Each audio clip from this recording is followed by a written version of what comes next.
Okay, guys, so I'm literally like so deep into these files. My eyes hurt, my fingers hurt. I don't know how people are getting through so many. So I'm actually on page 25. There's files that show, I'm gonna pull it up and show you guys. They show his book collection, okay? This is on the DOJ.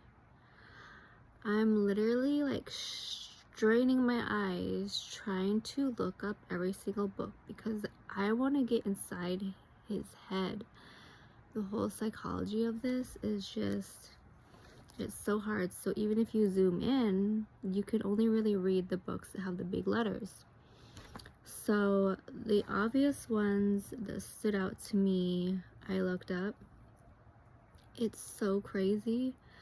It's so crazy. Like, if people would have seen that just going off of his books.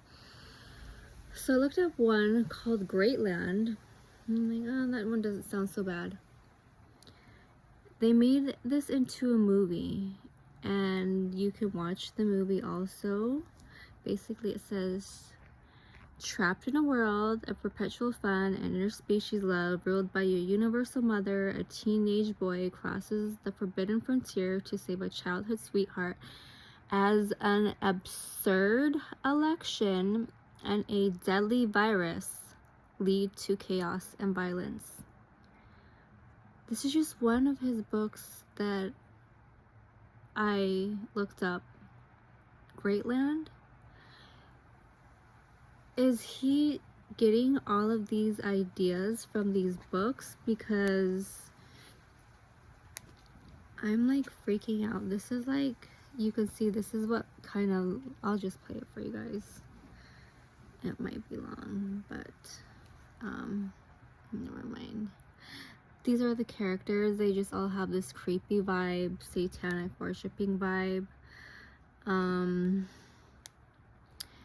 Let's see. There's another book I looked up.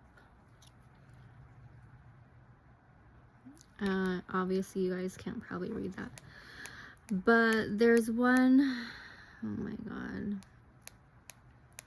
god, Lucifer.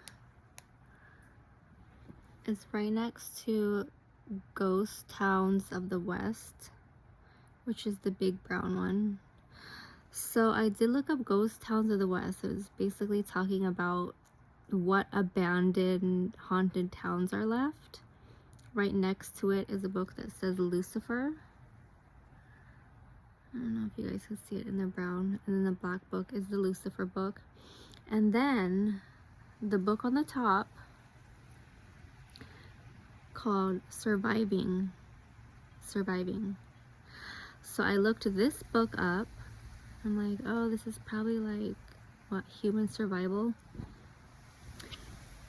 It's a manual, like it's explaining on how families cope after their child commits suicide, which is, to me, saying he had a conscience. At some point he had an actual conscience and wanted to know how all these families were gonna feel when they find out their kids are dead, or if they're setting everyone up as a suicide.